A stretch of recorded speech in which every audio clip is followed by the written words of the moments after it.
Politics has a very annoying word. Right. It sounds like a direction. It also sounds like the correct answer, which is a terrible way to start an argument. So imagine a tiny voter at an intersection.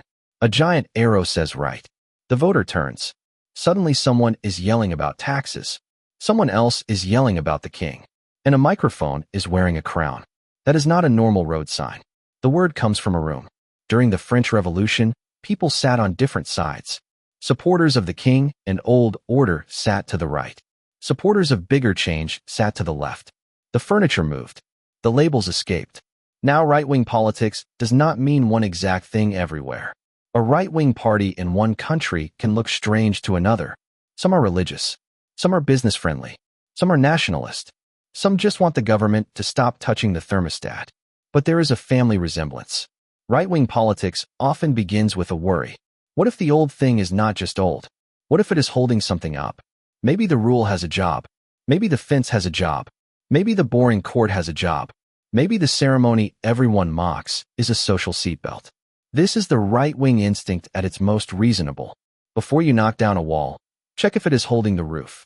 That is why the right often talks about order, tradition, authority, family, religion, property, borders, markets, nation, duty. These words can sound stiff, like a museum guard telling fun to lower its voice. But they point at a real human need. People do not live as floating opinions. They live in houses. They inherit habits. They trust neighbors. They follow rules they did not personally invent. They need tomorrow to resemble yesterday, at least a little. If everything changes at once, the brain starts looking for a helmet. This is where right-wing politics gets emotional power. A factory closes. A street changes. Prices jump. A school teaches new words. A phone brings the whole planet into the kitchen. A person looks around and thinks, wait, who moved my world? Then a politician points at an old map. The map may be partly real. It may show a lost job, a lost town center, a lost feeling that adults knew what they were doing. That feeling matters. People are not machines that run on GDP charts. They run on belonging, status, memory, and the quiet hope that their children will recognize the place they grew up in. So the right often says, slow down. Respect the people who came before you. Do not treat society like a group project due tomorrow. This can be useful. Sometimes institutions really are boring because they are doing boring jobs. Brakes are boring. Seatbelts are boring. A constitution is basically a very bossy seatbelt. You do not praise it every morning, but you notice it when the car flips. Markets can also be a right-wing favorite. Not because markets are cuddly. They are not. A market is a crowd of tiny calculators wearing shoes. But markets can limit a ruler. They can say no to a palace. They can reward useful work without asking one official to understand everything. That is the charming version. The less charming version is when the calculator eats your lunch. Hierarchy is another uncomfortable piece. The right is often more willing to accept hierarchy.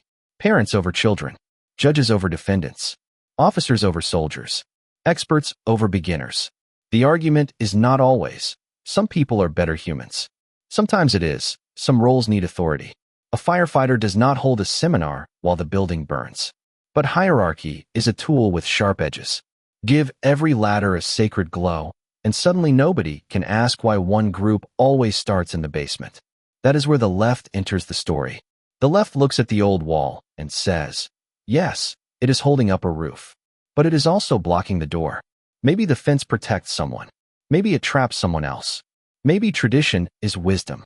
Maybe tradition is just a mistake with a birthday. This is the real argument.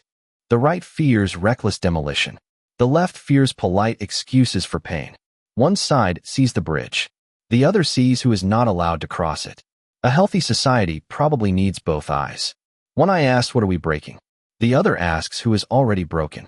The trouble begins when either eye declares itself the whole face. There are several kinds of right. A conservative right wants continuity. It says keep the old tools unless you have a better one. A libertarian right wants smaller government. It says stop giving one giant office all the buttons. A religious right wants public life to reflect sacred rules. It says the village needs a moral roof. A nationalist right wants the nation to be the main political family. It says take care of our house first. These are not identical creatures. They are more like cousins at a tense dinner. One brought a Bible. One brought a tax chart. One brought a flag. One brought a small business receipt and will not stop explaining it. They agree on some instincts. They do not always agree on lunch. The dangerous version starts with a tiny word. Only. Protect tradition becomes protect only one tradition. Protect the nation becomes protect only one kind of citizen. Respect authority becomes obey only one leader. Defend the market becomes let the powerful buy the referee. Protect the family becomes punish families that look different. The fence becomes a wall. The flag becomes a club. The microphone becomes a crown. And the red trouble not gets bigger. The right can also become nostalgic in a strange way. It can remember a past that never fully existed. A past where everyone knew their place. Which sounds peaceful until you ask, whose place? The word order can hide a lot of furniture. Sometimes order means the bridge stays up. Sometimes order means the people under the bridge stay quiet. That is why definitions are not enough. You need tests. Test 1. What exactly is being preserved? A court? A habit? A privilege? A person with a golden share? Test 2. Can outsiders become insiders? If the answer is yes, the fence may be a gate. If the answer is no, the gate may be decoration. Test 3. Does the leader obey the rules too? If the brakes only work on ordinary people, they are not brakes. They are furniture for the throne room. Test 4. Is criticism treated like repair work or like treason? A healthy tradition can survive a question. A fragile idol needs everyone to whisper. Test 5. Does the idea protect real people or only a symbol of people?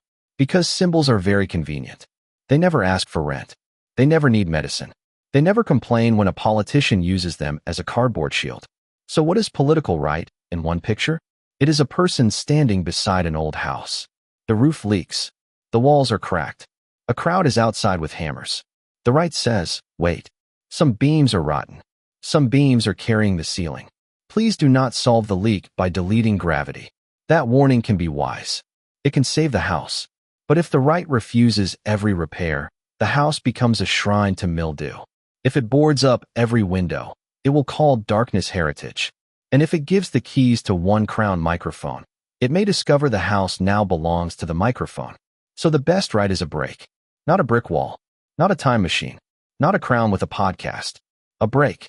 A break asks, are we going too fast for the bridge? The worst right asks, who can we throw off the bridge first? That is the simple trouble. Right-wing politics can protect a house, or it can lock everyone inside and call the key tradition.